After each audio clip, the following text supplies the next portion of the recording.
What's going on, everybody? Chase with iDub Hockey, joined today with the great Quinton Byfield of the Los Angeles Kings. And we're gonna run through some rapid fire Q&A questions today. And let's get started if you're ready. Let's do it. All right, so question number one. You've already achieved so much as a hockey player that so many young hockey players are on their journey to trying to do for themselves. One of those, obviously, being drafted number 2 overall by the great Los Angeles Kings. But if we took that out of the equation, what was your favorite all-time hockey memory? I think I got 2. I think growing up, I was playing for my hometown team with all my buddies, and we got to win the OMHA championship. We lost a bunch of times before, and then ended up winning it, so that was pretty special. And then, winning the World Junior Championships probably up there as well. So probably those 2. All right, well, let's hop into some questions about the young Quinton Byfields at home that are watching you on TV right now. They're watching how you play out there, trying to emulate that and bring that into their game. Is there a player that you used to watch as a kid that you really patterned your game after? Yeah, there's 2 guys that, like my 2 favorite players growing up were Sergei Gonchar. I used to be a defenseman, and that's why I wear number 55, and then Martin St. Louis as well. He's a little guy, but he did everything out there, so he was pretty cool to watch. And then just growing up too, I draw in comparisons to Evgeny Malkin, so when I was growing up, I like to watch a lot of Pittsburgh games and a lot of his highlights as well. Yeah, those are all 3 great choices. You can't go wrong there. And then for those young Quinton Byfields at home, again, trying to get to where you are today, is there one great piece of advice or wisdom that you would share with them to try and, as they start their journey? Yeah, I think growing up, it was mainly, I didn't think of it as, a job or anything, or, it was obviously a goal to make to the NHL, but growing up, I just had fun. Honestly, that's probably the biggest thing, and you never want to lose that. And, every day I would come home from school and just, shoot pucks in the driveway. I didn't think of it as like, oh, I'm trying to get better, something like that. It was just me just having fun with it. So I think that's honestly one of the main key ones. And now, as you have finally made it and you're really coming into your own right now, what has been the biggest lesson you've learned since becoming a professional athlete? Yeah, there's a lot. I think it's, you have a lot of highs and lows, and, you kind of just have to stay in the middle, stay level-headed. I think that's, a big lesson. Just with the older guys, Kopi's taught me, quite a bit. He, if we play a really good game, afterwards in the interview, he's not like super ecstatic. He's obviously happy, but, he keeps it level and level mind. And, when the lows are lows, you still got to go on with the same mindset, so just try and be even keel. Awesome. So let's have a little fun here. Hockey players, we're all kind of weird in our own right. And some people have some pretty unique pregame superstitions. Is there one that really stands out to you? Myself? Oh, now I gotta go through my whole, where you go?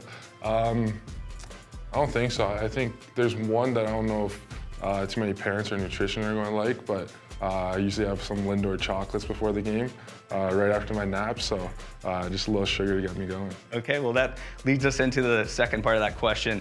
What's your pregame meal when you have a big game the next day? Is there something that always brings you luck or anything that really hits home for you?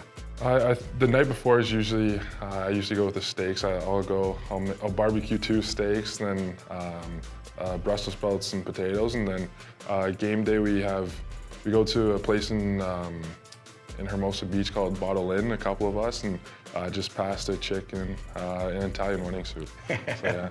And how do you cook your steak? I gotta know. I do medium. Okay, nice, there you go. So it's all right. And then how about, game day, you're getting ready. What's your go-to pregame song? My go-to pregame song, I got a couple right now. I have a playlist, but my go-to one right now is It's Already by Kodak Black. So that's what I play when I'm driving in. Yeah, getting hyped up. Oh yeah. Well, let's switch gears here. Let's talk a little bit of hockey gear. Once again, the great people of Sherwood Hockey helped make this happen, and you're decked out in their gear right now. But before we start talking about sticks and gloves, on a scale of 1 to 10, how big of a hockey gear nerd are you? 1 would be someone who just grabs a stick and goes. 10 would be someone like me who's too much into the details. So where would you put yourself? I'll probably say 5 or 6. Okay. Yeah, probably in between, nothing crazy or nothing. Yeah. So, yeah. Okay, well, let's talk about your stick. It's the Sherwood Code TMP Pro. It has a hybrid kick point on it, which suits your style of play, very versatile. you kind of do it all out there. So what about that stick really gravitated and kind of grabbed you instead of going with maybe the wrecker stick? Yeah, I just had the kick point there, and then just being able to, get a lot of my patterns on that stick as well.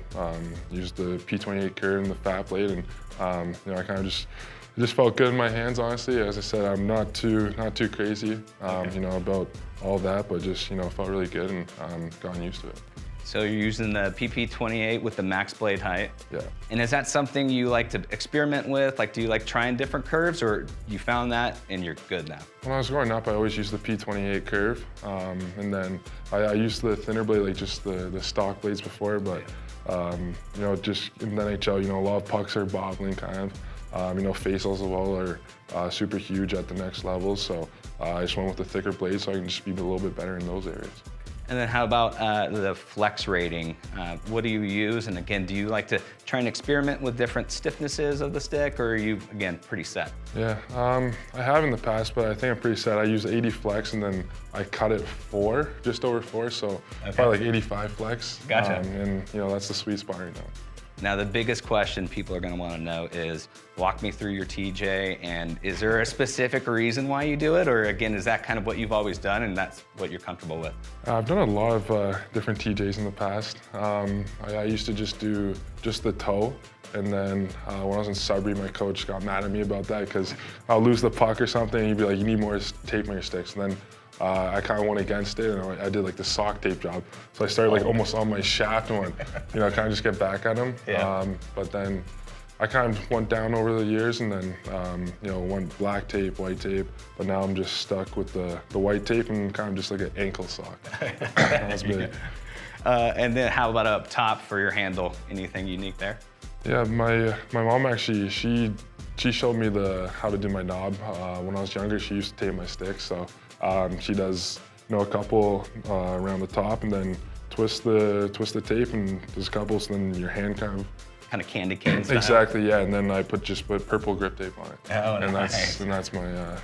And has it always been purple, or is that since you've been drafted? Yeah, since I've been with LA, it's either purple, gray, or black that they kind of want you to use. But before it was neon green, so. Oh, there you go. Yeah.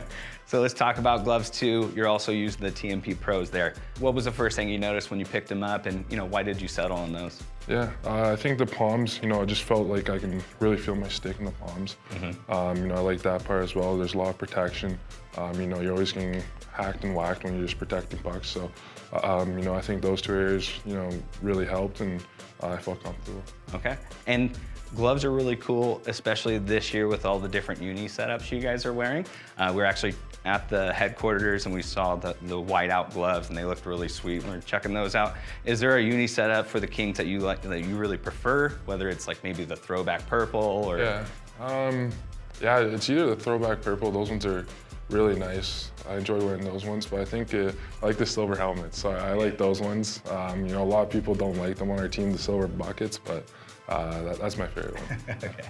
Well, let's talk a little more about off-ice training drills for our last segment here.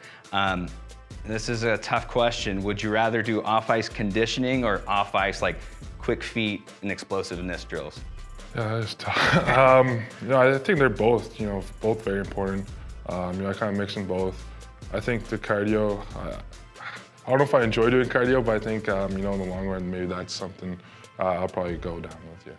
Is there one drill that you kind of go to, or is it just hop on the treadmill or high intensity intervals? Is there something that you feel like best benefits you out on the ice? I think the best one is with the Kings. We like in our fitness testing, we have the Versa climber. So it's that one. Yeah. I like that one more than the salt bike. So I think the Versa climber is mine. And then how about stick handling? You obviously have amazing mitts out there, but is there one drill that maybe as a kid you think maybe kind of propelled you into such a great player that you are today? Or is there something that you do with the Kings that you feel really translates from off ice or on the ice? Yeah, I think there's a lot of drills. I think with one of my warm-up routines I'll do a puck here and a puck there. And I'll just go with the ball inside like figure eights. Oh, yeah. And just do that like, multiple times and just kind of speed it up, see how fast I can go. I think that's just one, just in tight areas, just being able to pull it in quick, protect it, just little stuff like that. And that's just a quick, easy drill that you can do kind of anywhere. So For sure. Is that one of your pregame drills too, would you that say? is one of my pregame ones, yeah. Right on. Well, Quinton, again, just want to say thank you so much for chatting with us again today. Awesome. Thanks for having me. And at Sherwood Hockey, big kudos to them for making this happen. If you want to check out any of their products, make sure you head over to icewarehouse.com.